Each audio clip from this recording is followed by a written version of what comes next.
ونستعينه ونستغفره ونعوذ بالله من شرور أنفسنا ومن سيئات أعمالنا من يهده الله فلا مضل له ومن يضلل فلا هادي له أشهد أن لا إله إلا الله وحده لا شريك له وأشهد أن محمدا عبده ورسوله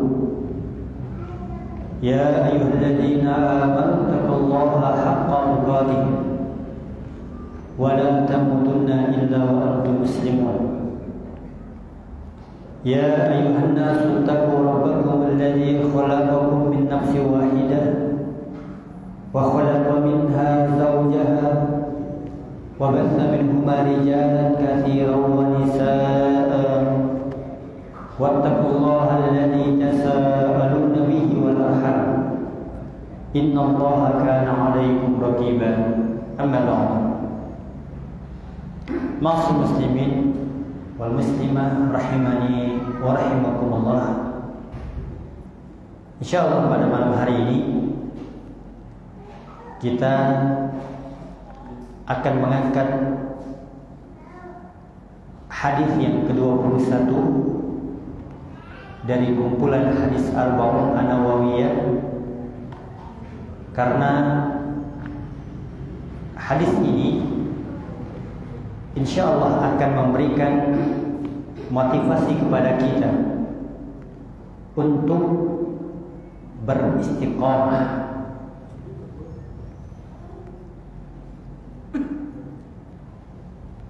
Karena istiqomah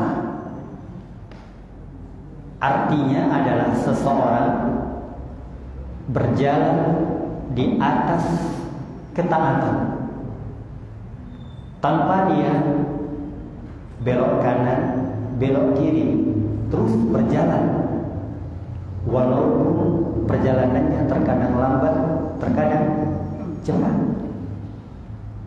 Karena salah satu amal dari sekian amal-amal ini yang dicintai oleh Allah adalah amalan yang dikerjakan secara istiqamah.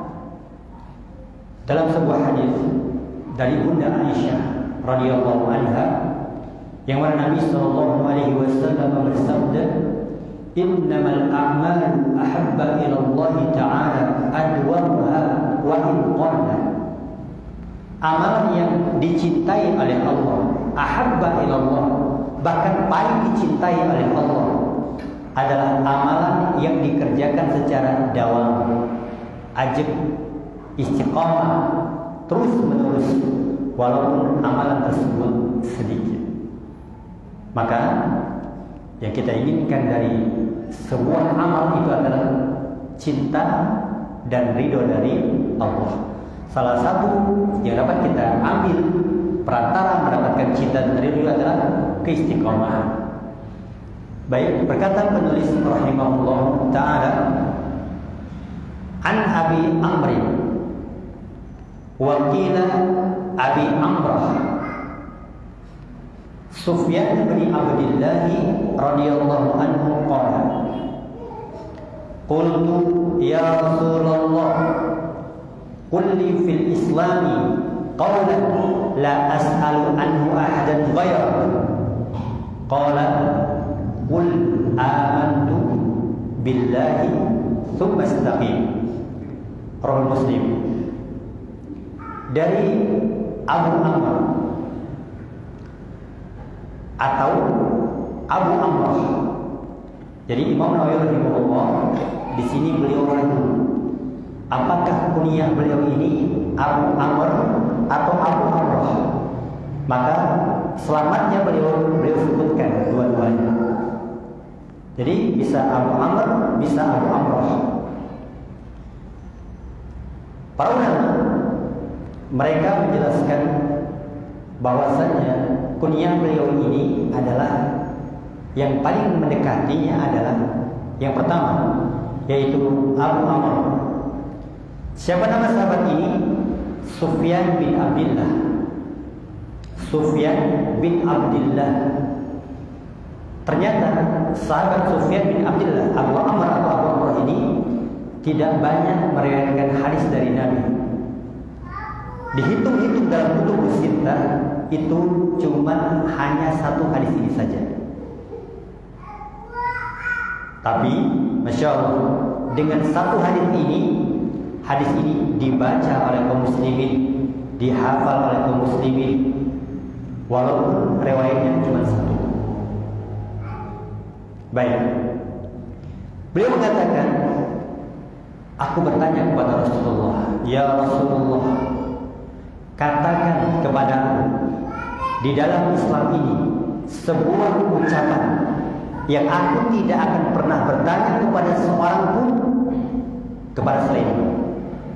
Artinya sahabat Sufyan ini ketika sudah bertanya kepada Nabi, tidak mungkin lagi bertanya kepada selainnya. Sudah dicukupkan dengan apa? Ucapan dan jawaban Nabi. Itulah para sahabat. Ketika sudah datang apapun dari Nabi, cukup, tidak butuh yang lain. Para sahabat itu memahami bahwa ketika Nabi SAW sudah mengarahkan, mengucapkan, mengatakan sesuatu, cukup sudah. Lihatlah bagaimana Sufyan berkata kepada Nabi, ya Rasulullah, katakan kepadaku sebuah ucapan di dalam Islam ini yang aku tidak akan pernah bertanya kepada selain engkau lagi. Hendaknya kita begitu sebagai umat Nabi Muhammad SAW yang kita mengatakan, aku bersaksi bahwasanya Muhammad itu adalah utusan Allah. Kita cukup dengan apa yang telah diucapkan oleh Nabi, diamalkan oleh Nabi, dicontohkan oleh Nabi, karena Rasul itu adalah langsung utusan Allah Subhanahu wa Ta'ala. Kita tidak butuh kepada yang lain, karena setiap apa yang datang dari Nabi, yang beliau ucapkan, yang beliau contohkan itu pasti jalan keselamatan, jalan kemuliaan, pasti jalan yang diridhoi oleh Allah Subhanahu wa Ta'ala. Baik, ucapan itu adalah Nabi bersabda, katakanlah, amantu, aku beriman kepada Allah, tsumma istaqim, kemudian istiqomahlah. Ucapan pendek, kul amantu billahi tsumma istaqim, katakanlah aku beriman kepada Allah dan beristiqomah. Ucapan yang pendek ini apabila kita mampu berjilid-jilid syarah penjelasannya, berarti Nabi SAW mengarahkan, mengucapkan sebuah ucapan yang ringkas kepada sahabat Sufyan bin Abdullah, terutamanya untuk kita umatnya. Ternyata Nabi SAW membimbing amalan kepada kita, baik amalan hati maupun amalan badan, amalan zahir.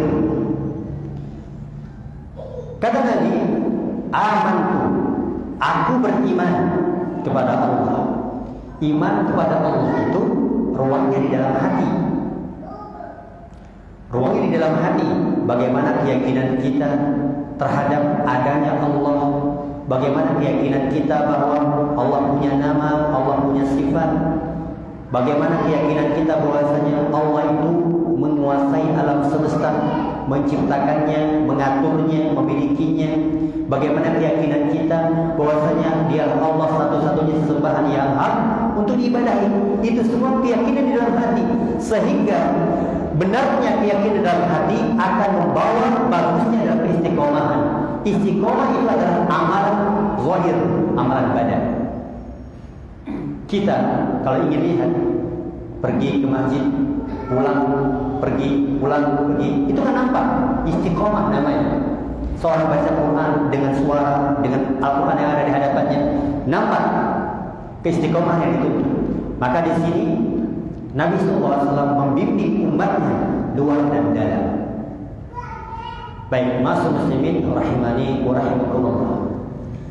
Hadis ini senada juga dengan firman Allah Subhanahu wa Ta'ala di dalam surat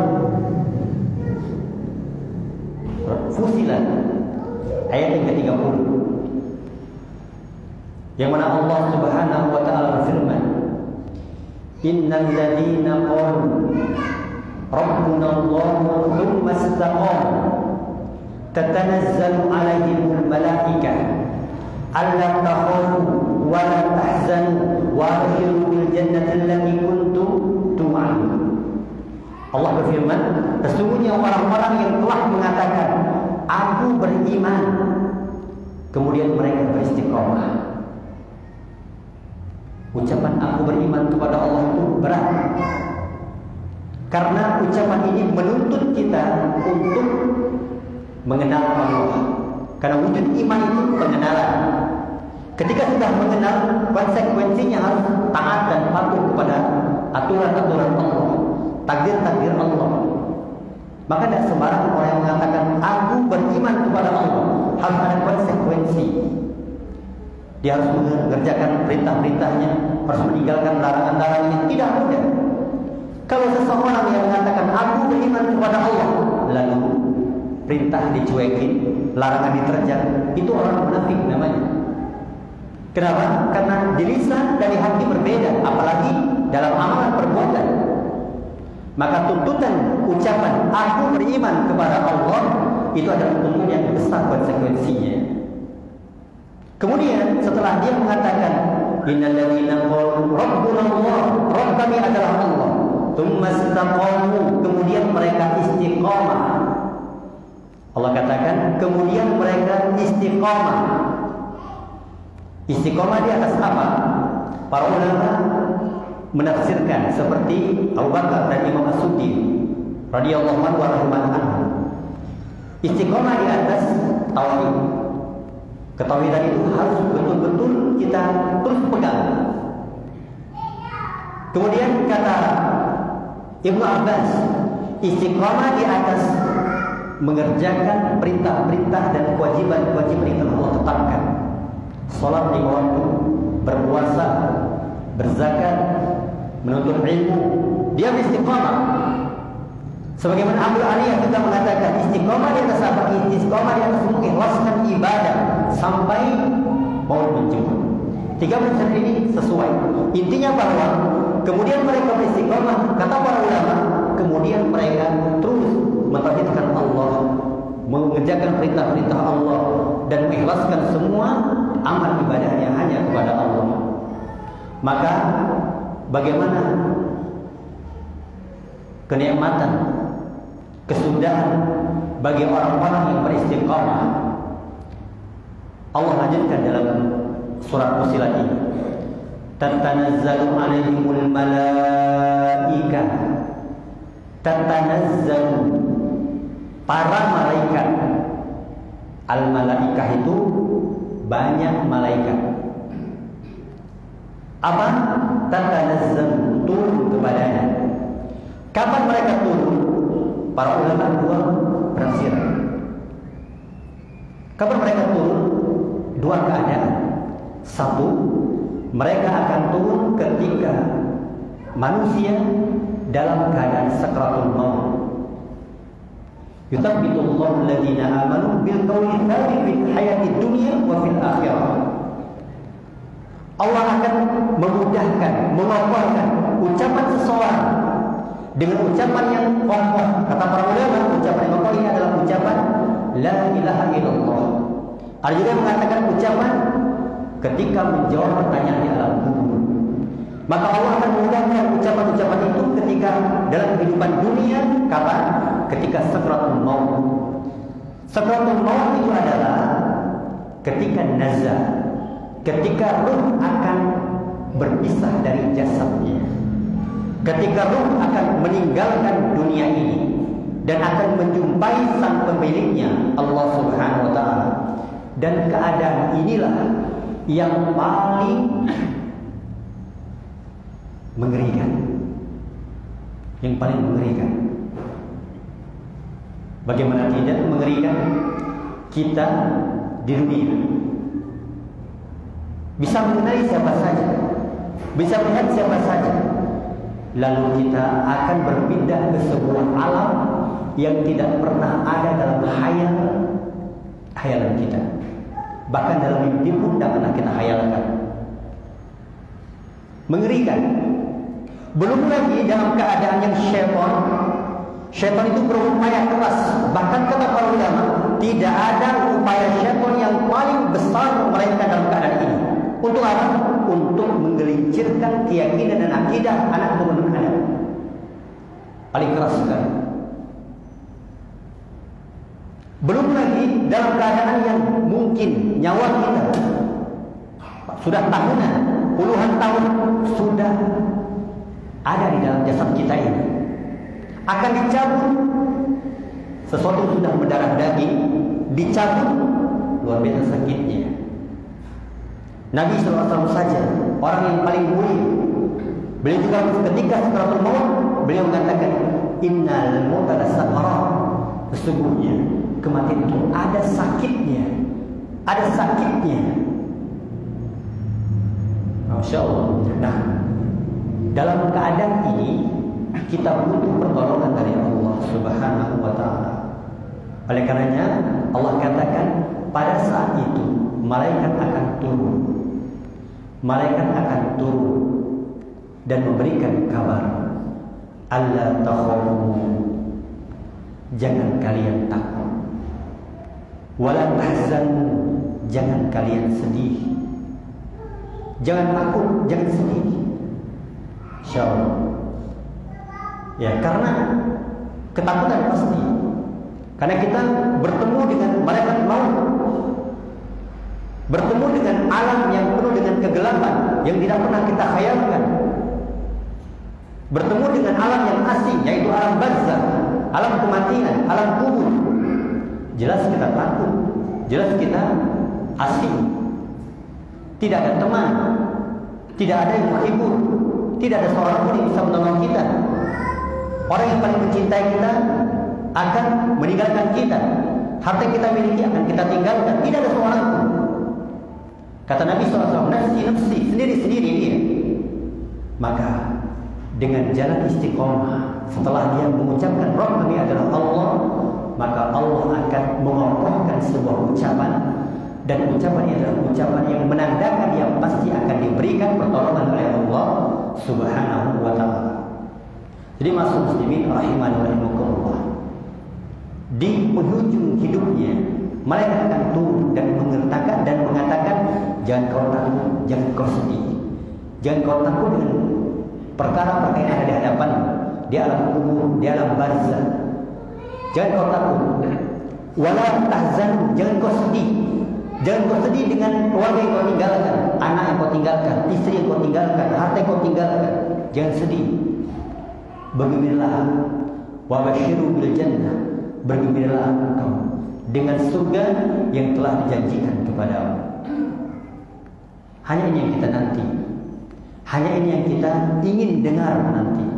Hanya ini yang bisa menyelamatkan kita di peristiwa itu. Jalannya beriman, kemudian beristiqomah dengan keimanan itu. Memang berat. Istiqomah itu berat sekali. Tetapi ganjarannya adalah keselamatan yang abadi, yaitu surga yang telah dijanjikan oleh Allah Subhanahu wa Ta'ala. Masuk muslimin wal muslimah rahimani wa rahimakumullah.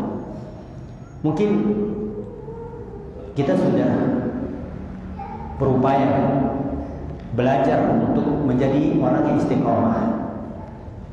13 hari lalu Ramadan telah mendidik kita menjadi hamba-hamba yang baik. Allah jadikan di siang hari perut kita terasa lapar, syahwat tidak terlalu membesar, melonjak. Jadi kita tertundukkan, tidak terlalu bergairah, tidak terlalu berantusias dalam mengejar dunia. Kita lemah karena kita sedang berpuasa. Di malam hari kita dibimbing untuk bangun malam dengan sholat malam, dengan makan sahur. Ternyata kita dididik di situ. Terus selama 30 hari kita digembleng dalam bulan itu. Itu pengajaran, tarbiyah, pendidikan. Sebagai bukti amal-amal kita diterima oleh Allah atau tidak setelahnya, di masa-masa ini, di Syawal ini, apakah kita masih berkonsekuensi istiqomah dalam sholat malam, bangun malam? Apakah kita masih beristiqomah dalam membaca Quran? Apakah kita masih beristiqomah di dalam sholat berjamaah, bersedekah? Apakah masih? Kalau masih, berarti Allah Taala mengatakan walladzina walladzina tadaw zadahum huda wa atahum taqwa. Orang-orang yang Allah beri tambahan hidayah, maka Allah terus akan memelihara hidayah tersebut. Maka Allah tambah zadahum taqwa wa atahum taqwa, dan Allah akan terus menganugerahkan ketakwaan kepadanya. Ini ciri, alamat, tanda apakah amal Ramadannya diterima oleh Allah Subhanahu wa taala atau tidak. Dengan keistiqomahan ternyata. Dengan keistiqomahan. Kalau tidak, berlalu bulan Ramadan. Berlalu bulan Ramadan, biasa lagi. Tidur sampai setelah subuh, sholat jamaah ke masjid, tidak lagi. Al-Quran jangankan dibaca, dibuka pun tidak. Sedekah luar biasa bakhilnya dia, perhitungan terhadap dunia. La haula wala quwwata illa billah. Alamat atau tanda amaliyahnya tidak sampai kepada Allah Subhanahu wa taala. Jadi kita mohon kepada Allah Subhanahu wa taala supaya amalan-amalan kita diterima oleh Allah Subhanahu wa taala. Mas muslimin rahimani wa rahimakumullah. Istiqamah dia perlu dicari, dia harus dipelihara. Bagaimana cara supaya istiqomah itu terus ada di dalam jiwa-jiwa kita, di dalam amal-amal kita? Yang pertama caranya adalah dengan cara menuntut ilmu. Insyaallah ilmu itu akan menguatkan, sifat ilmu itu akan mengikat. Karena ilmu itu adalah kehidupan. Ilmu itu kehidupan. Malaikat Jibril, beliau itu menyampaikan wahyu. Berarti dia menghidupkan penduduk bumi ini. Kehidupan hati. Masya Allah. Nah, ketika ilmu itu dituntut, ilmu itu dicari, ilmu itu dipelajari, maka hatinya akan hidup. Karena kita tahu bahwa hati itu butuh sekali kepada makanan dan gizi. Makanan dan gizi bagi hati itu adalah ilmu. Kalau ilmu itu ada di dalam hati, maka hati itu akan hidup. Dan ciri hati yang hidup adalah hati yang bisa terangsang terus untuk apa? Untuk mendekatkan diri kepada Allah. Datang panggilan-panggilan Allah, dia langsung datang. Wajiban-wajiban dia terus, karena ciri hatinya hidup. Insyaallah. Kemudian yang kedua, supaya kita bisa beristiqamah itu adalah berdoa kepada Allah Subhanahu wa taala. Doa. Iya. Karena doa itu adalah suatu keharusan. Kita tidak pernah bisa lepas dari berdoa. Karena doa itu ada dua macam. Pertama adalah doa ibadah. Kedua adalah doa masalah. Apa itu doa ibadah? Doa ibadah itu adalah suatu ibadah yang kita kerjakan. Apa tujuan dan harapan kita? Supaya dengan ibadah ini Allah cintai kita. Supaya dengan ibadah ini Allah masukkan kita ke dalam surga dan dijauhkan dari neraka. Jadi walaupun itu bukan doa tapi ibadah, tapi hakikatnya ibadah yang kita lakukan itu adalah doa.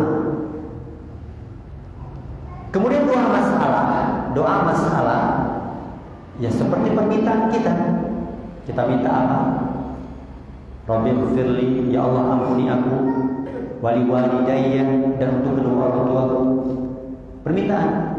Allahumma inni as'aluka ilman nafi'an. Ya Allah, aku minta kepada ilmu yang bermanfaat. Doa masalah sesuai dengan kebutuhan kita. Dan ini pun kita bisa lakukan dengan apa? Dengan meminta kesabitan, keistiqomahan. Nabi SAW mengajar kita doa, ya muqallibal qulub, wahai zat yang membolak-balikkan hati, tsabbit qalbi ala dinik, tetapkan hatiku ini di dalam agamamu, dan seterusnya. Imam Ahmad rahimahullah terus membaca doa ini karena orang itu tidak bisa melihat hatinya. Hanya Allah Subhanahu wa taala yang membolak-balikkan hati manusia. Maka kita minta ketetapan hati itu kepada zat yang membolak-balikkan hati, yaitu kepada Allah Subhanahu wa taala. Kemudian setelah kita berdoa, kita juga bisa mencari teman yang bisa mendukung keistiqomahan kita. Karena masalah pertemanan ini bukan masalah yang remeh. Nabi saja Shallallahu Alaihi Wasallam itu mengategorikan akhlak seseorang dilihat daripada agama temannya. Al-mar'u ala dini khalilihi. Seseorang itu dilihat daripada agama temannya. Masya Allah. Maka kita harus perhatikan teman kita, teman istri kita, teman putra putri kita. Bayangkan, iya, karena teman itu sangat cepat dicontoh. Teman, ya, sangat cepat apa? Ditiru. Ketika temannya baik, cepat juga dicontoh. Apalagi teman yang buruk. Maka masya Allah, keajaiban hadis Nabi Shallallahu Alaihi Wasallam, ya, teman itu adalah barometer seseorang. Siapa teman akrabnya, siapa teman duduknya, itulah penentu dirinya. Maka di sini supaya kita bisa istiqomah, memelihara istiqomahan kita, cari teman-teman yang bisa menguatkan istiqomahan kita. Teman yang jujur, teman yang jujur. Karena pada hari kiamat nanti, teman-teman kita ini semua itu akan menjadi musuh nanti pada hari kiamat. Di dalam surah Al-Duhur, Allah Subhanahu wa taala berfirman, Al-akhillau yawma idzin ba'duhu ba'dhan aduwwun illa al-muttaqun.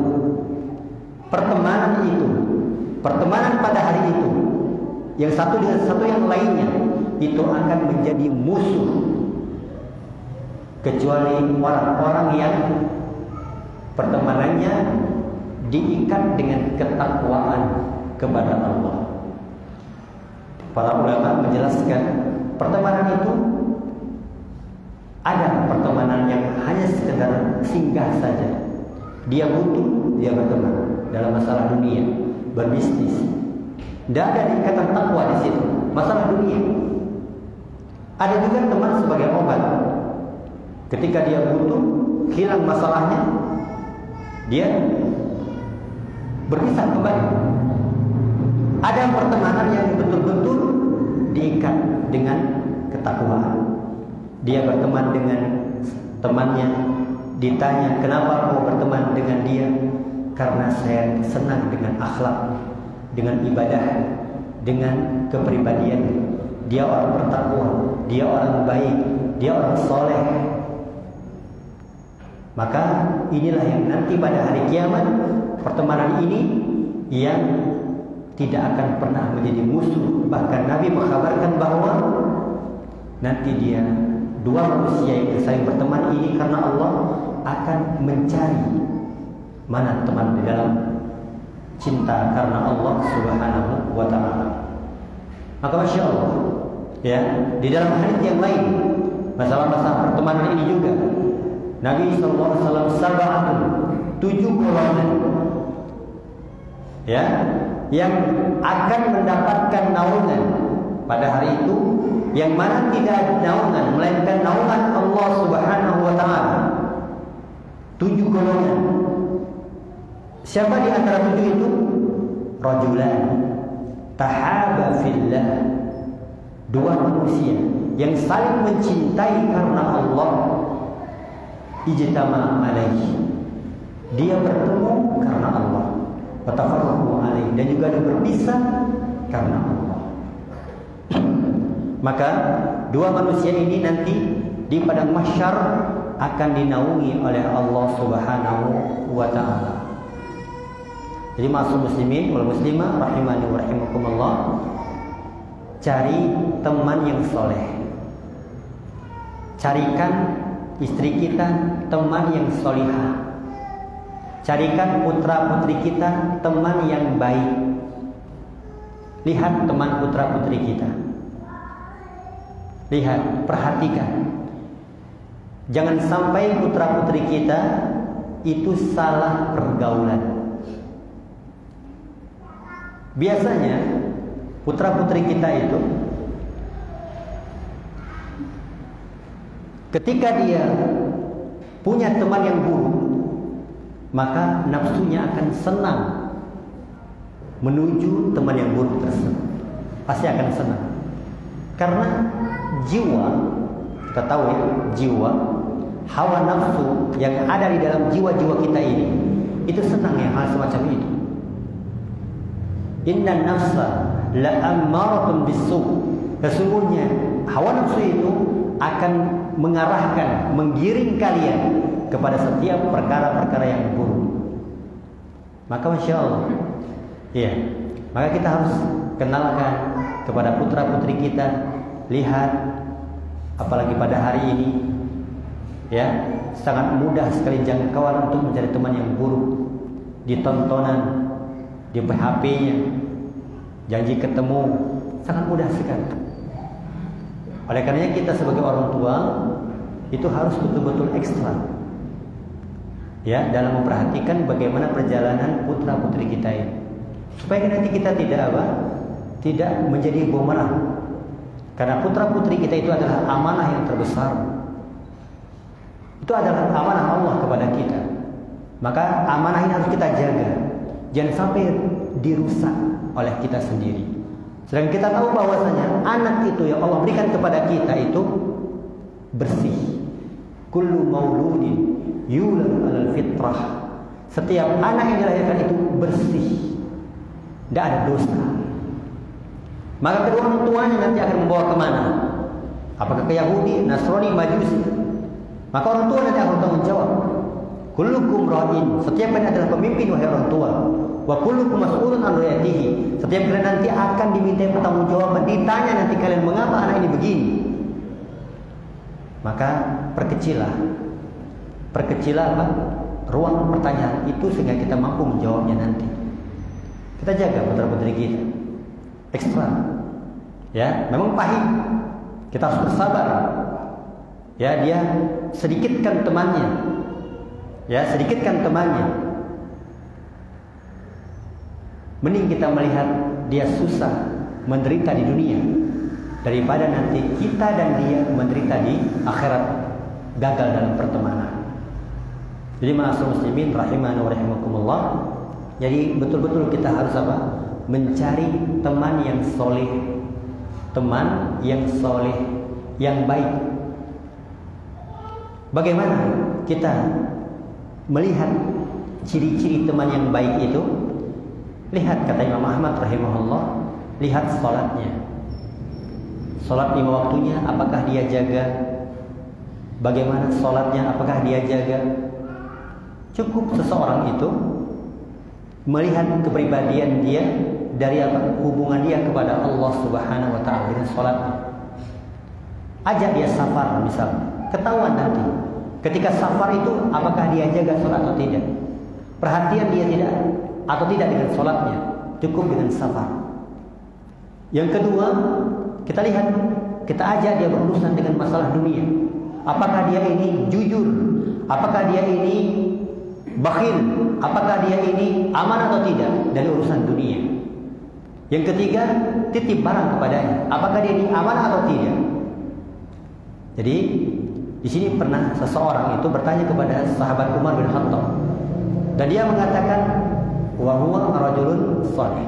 Ini laki-laki yang baik. Maka Umar bertanya kepadanya, hal sabarta ma'ak? Apakah engkau pernah bersafar kepadanya? Belum pernah.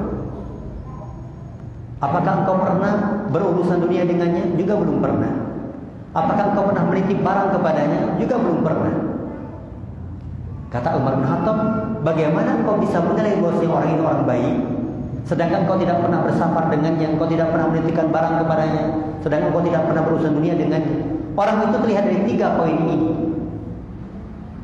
Nah, ini lihat ya, kalau kita ingin mencarikan jodoh, nah ini lakukan 3 ini. Insya Allah akan ketahuan. Ya, baik. Kemudian yang keempat, supaya kita bisa beristiqamah itu adalah cari lingkungan yang bisa membuat kita beristiqamah. Cari lingkungan. Karena lingkungan itu di mana kita tempat tinggal, keseharian kita, masyarakat kita, tetangga kita, itu sangat mendukung kita. Cari lingkungan yang bisa membantu kita di dalam beristiqamah, dalam beribadah kepada Allah Subhanahu wa taala. Dalilnya adalah ketika ada seseorang yang dia ini sudah membunuh 99 nyawa. Allah anugerahkan hidayah kepadanya. Lalu dia ingin bertaubat. Dia ingin bertaubat. Bagaimana caranya? Dia bertanya kepada seseorang. Lalu orang ini menunjukkan, oh di situ ada rohib. Rohib ini adalah dia ini ahli ibadah. Tidak punya ilmu tapi suka ibadah. Ya, kerjaannya apa?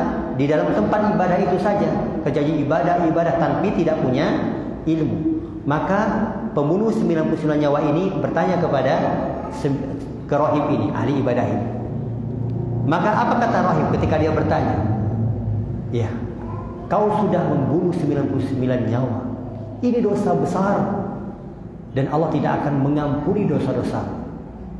Maka karena dia sudah putus asa karena jawaban sang rohib ini, langsung diambil pedangnya, dipenggal kepalanya, genap menjadi 100 orang dia membunuh.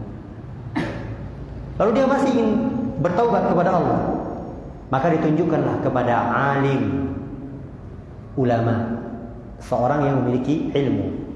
Maka dia katakan, aku telah membunuh 99 nyawa. Apakah ada kesempatan aku untuk bertaubat? Ilmu, sang penuntut ilmu ini, ulama ini, dengan ilmunya mengatakan, apa yang menghalangimu untuk bertaubat kepada Allah Subhanahu wa taala? Karena Allah Subhanahu wa taala menerima semua taubat hamba. Allah mengampuni semua dosa-dosa hamba. Lega dia. Berarti bisa ada ruang, ada kesempatan untuk bertaubat. Ya, lalu bagaimana caranya taubat saya ini? Ulama ini mengatakan, engkau tinggalkan kampungmu, engkau tinggalkan kampung asalmu, Karena penduduk yang tinggal di kampung asalmu itu adalah penduduk yang buruk, jelek. Pergilah engkau ke kampung itu, dan kampung itu penduduknya adalah orang-orang soleh yang engkau bisa beribadah kepada Allah bersama mereka. Nah, ini perlu kita untuk melihat lingkungan. Bahkan para ulama mengatakan al-jaru qabla dar. Lihat dulu tetangganya sebelum beli rumah. Lihat dulu tetangga, lihat dulu lingkungan sebelum kita bangun rumah. Kalau lingkungan itu tidak beribadah kepada Allah, penghuni-penghuninya, ngapain? Ya, baik. Maka pembunuh 99 nyawa ini ingin sekali segera supaya dosanya terhapuskan. Maka dia langsung pergi menuju kampung penduduk yang baik-baik tersebut. Di tengah perjalanan meninggal dunia. Di tengah perjalanan meninggal dunia. Lalu malaikat rahmat, malaikat azab bertengkar, berselisih. Ya, di antara kedua malaikat ini, malaikat yang mana yang membawa ruhnya pembunuh ini? Kata malaikat azab, saya yang membawanya karena dia belum beramal sedikit pun.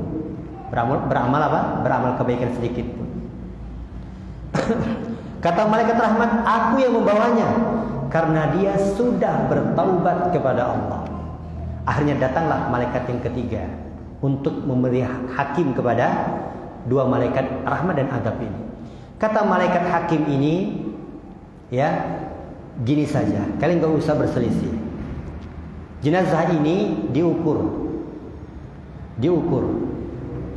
jaraknya, apakah lebih dekat kepada penduduk yang baik atau lebih dekat kepada penduduk yang buruk. Maka diukurlah oleh keduanya, ternyata jenazah ini lebih dekat kepada penduduk yang baik. Allah Subhanahu wa ta'ala akhirnya memerintahkan kepada malaikat rahmat untuk membawa ruh itu dan masuk surga walaupun belum beramal sedikit pun. Kenapa? Karena sudah betul-betul dari hati taubatnya ingin kepada Allah Subhanahu wa ta'ala.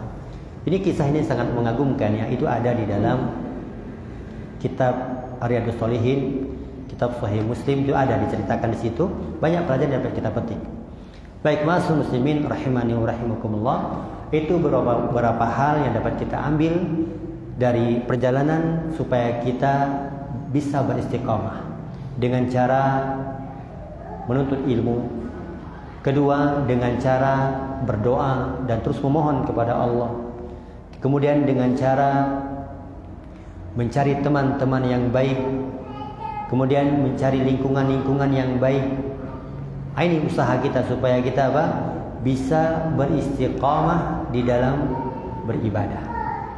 Ya. Jadi ma'asyiral muslimin rahimani wa rahimakumullah. Ini ucapan Nabi SAW, Qul amantu billahi thumma istaqim. Katakanlah, aku beriman kepada Allah, kemudian istiqomahlah. Ini perintah Nabi kepada kita umatnya, supaya kita bisa beristiqomah. Ya, walaupun sedikit. Mungkin kita dalam sholat tarawih, sholat malamnya 23, 11 atau lebih atau kurang dari itu. Ya, kita beristiqomah. Itu sholat malam. Ya, untuk sholat malam bangun kita malam, sebagaimana kita bangun sahur. Ya, karena masya Allah. Ya, karena kehidupan hati itu di situ, di sepertiga malam itu kehidupan hati. Ya, yang mana manusia lagi tertidur, lalu dia bangun. Nah, ini adalah perbuatan para sahabat. Tatajafa judubuhum anil madaji. Sedikit sekali para sahabat itu meletakkan lambung-lambung mereka di tempat tidur, sedikit sekali. Ya, mereka banyak duduk, banyak berdiri untuk bermunajat, berdoa, memohon. Ya, wabil asharihum yastaghfirun. Dalam waktu-waktu sahur mereka beristighfar kepada Allah. Ya, berat sekali. Cuman perlu latihan. Di bulan Ramadan kita bisa, ya. Mungkin ada sisa-sisa itu, masih ada kenangan-kenangan itu harus dibangkitkan kembali. Untuk apa? Untuk kita bangun malam, bermunajat di situ. Ya, caranya supaya kita bisa bangun malam, ya tidurnya jangan terlalu malu, jangan terberai dengan HP, makannya juga jangan terlalu banyak, ya. Jangan terlalu bergaul yang banyak, karena kalau bergaul yang banyak dalam ponsel kita itu nanti banyak yang namanya percakapan di situ.